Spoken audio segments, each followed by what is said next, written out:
YouTubers, and this is the random mechanic again. I am very random, as you can tell by the spacing on my videos. Alright, I have 2010 Mini Cooper. I have seen this issue before on forums while searching for anybody that's found the issue or what has fixed it. Most of it led back to the JBE module, which is your fuse panel and the kick panel on the passenger side floorboard in front of your door jamb. Now, this is a picture of it. Sorry it's not printed out. I'm doing this off the cuff. I've been farting around with this thing for a couple months. Actually, I took it apart and decided I was going to take apart the JBE module and see if I could figure out what it was. And then I got busy at work, and I haven't gotten back to it until, well, today actually, holiday weekend and all. So I don't know what car this is specific to. I don't know if it's this certain generation of Mini Coopers. I think it what's the 2007 to 2012 maybe. I'm not too sure about that range, so you have to check on that and make sure. But I have seen people on here that have an issue of a clicking noise. I didn't get a video of that either. I have no editing software, so I couldn't edit it in the video anyhow. There's a clicking noise. You'll hear it coming from the kick panel on the passenger side. Mine would happen when you put the key in, but there were times when you would take the key out and the clicking would last. After you got out of the car, it would still be going over. I'll do the best I can here. It'd be like a little ratcheting sound, like electronic clicking. So I went to the passenger side floorboard and I removed the kick panel and felt around while it was clicking, and I got vibrations through the plastic in this area up here on your JBE module. I got to researching, and back in here, I can't remember which way they go, but anyhow, back in here behind, you actually have to take out, there's a nut up here, and there's two nuts down here. And then this has a snap plastic thing that peels back, and then this will slide off. Make sure you disconnect your battery before you do all this, because this is all critical electronic garbage. So anyhow, that's my disclaimer. But you'll actually have to take apart the JBE module. You'll flip it over, and on the back of it, there's going to be two screws somewhere in here on the back side. And they're just Phillips heads, so you can take them out. And then there's little plastic clips that clip inside on the housing, and you could take a small screwdriver and kind of pry them out and work it loose all the way around and take off the JBE module. And then you'll actually have access to the board itself. There's going to be two small relays, and those are your starter relays. They are actually soldered in place, and so they're not replaceable unless you look at the part number, which is, if I have my glasses, no. Okay, let me do the best I can here. This one was let me get a new one.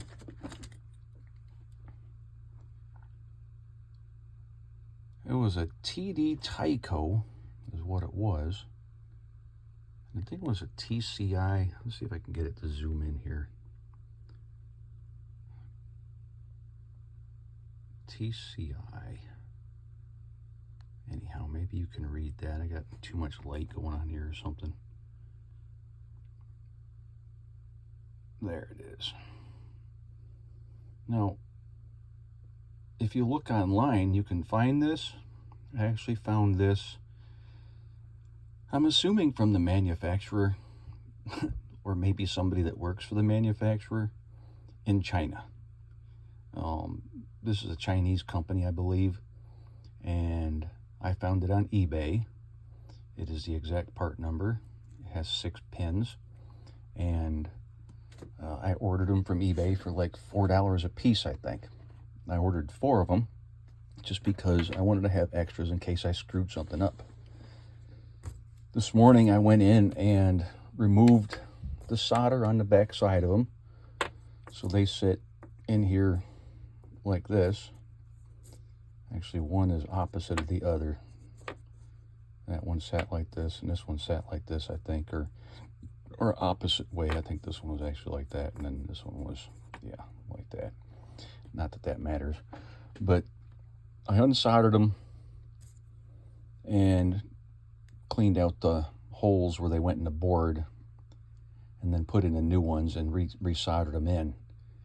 I put it back in the car, hooked everything back up, hit the key. Actually, I put the key in the ignition, and that's when it would usually start going click, click, click, click, click, click, click, click, really bad. I didn't hear nothing at first. I started it. I have started it probably 10 or 12 times right now, and I have had no issues. When I shut it off, it doesn't continue to click and make that ratchet noise from over there in the kick panel.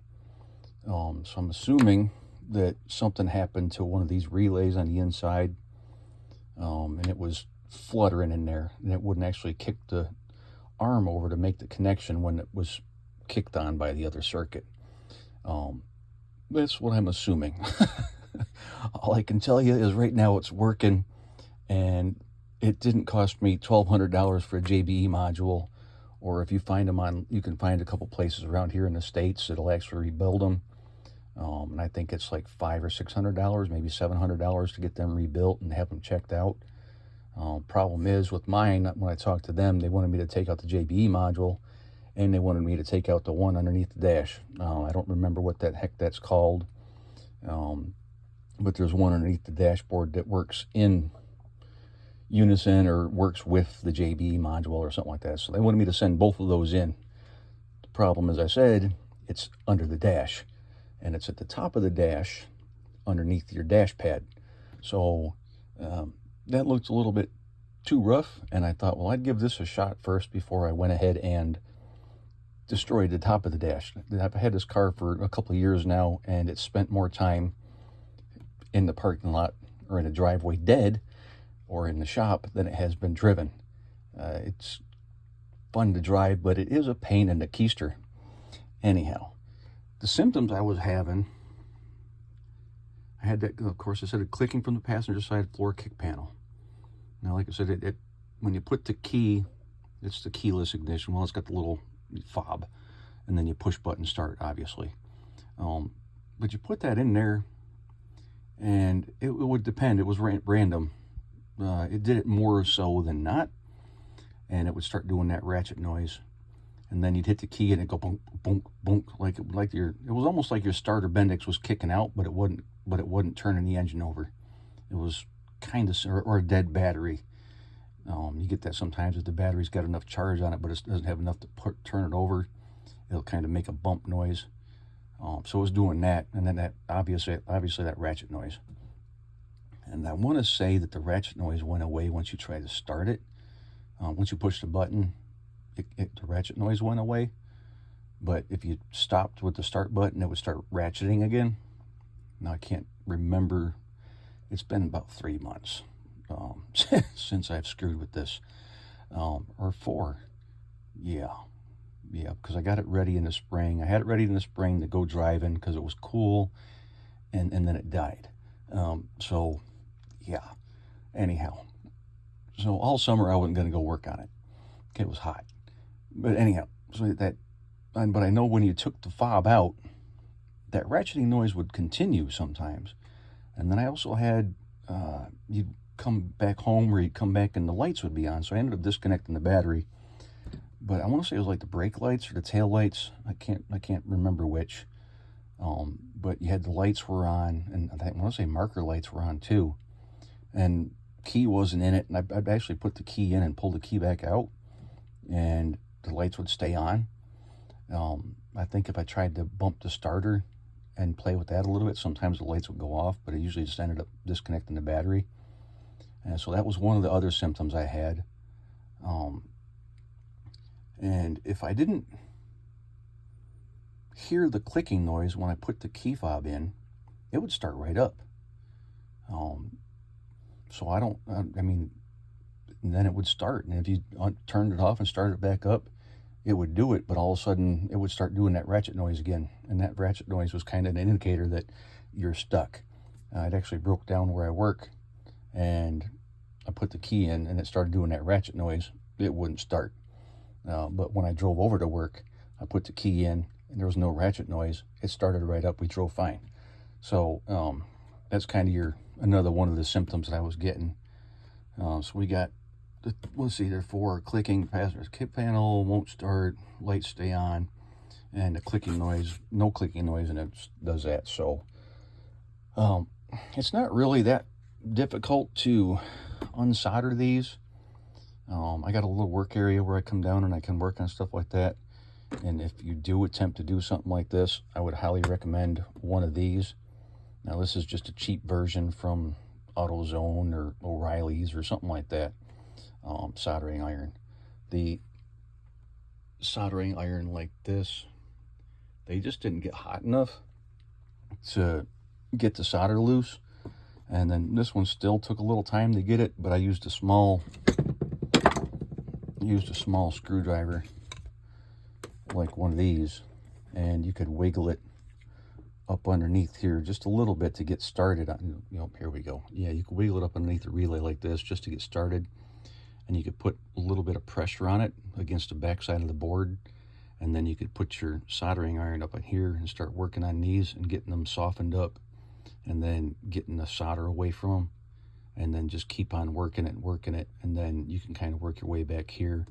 Now, I did have to come back here and start working on the solder on these, so when I put pressure on here, it kind of helped come out. But just keep on patience, and just keep on working it, and it'll finally come out. And then I took a small seal pick and actually went down through the board on the holes, and just kind of just enough to get it to where I could waller out the hole to where the relay would go back in it. And then once I had both of them removed,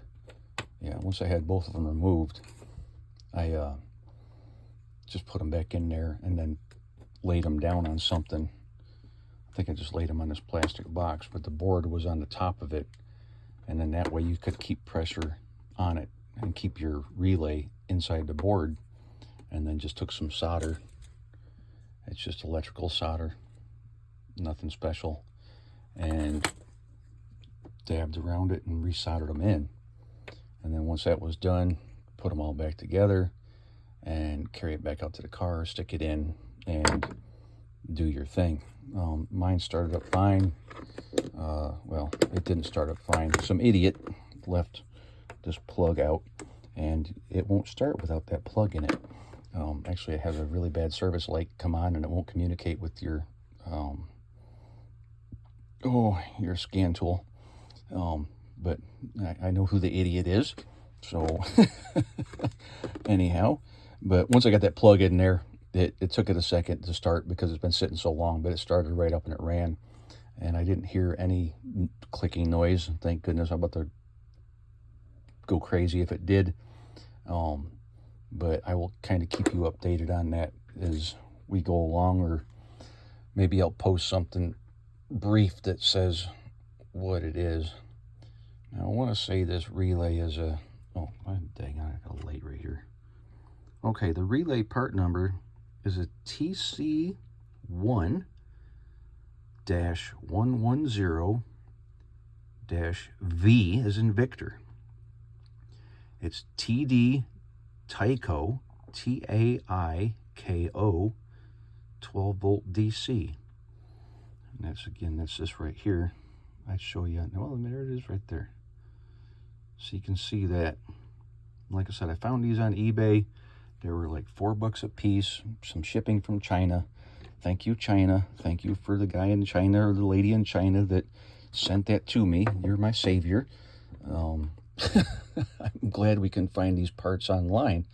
Makes life a lot easier, and it made it a lot easier not writing a check or putting $1,200 or $1,500 on your credit card or something for Mini Cooper. fix it for you.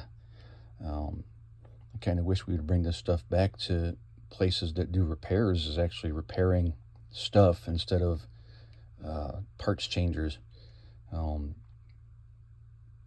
think that would be good for everybody. It would save costs, I guess, but I can understand time-wise too as far as doing this stuff. But anyhow, hope this helps out. If y'all got any questions, I'll do better. Email me, message me, comment. I will try and get to the comments. As you can see, I don't get on here all the time, so I'll do my best to get back with you if you leave a message or something like that and get questions about it.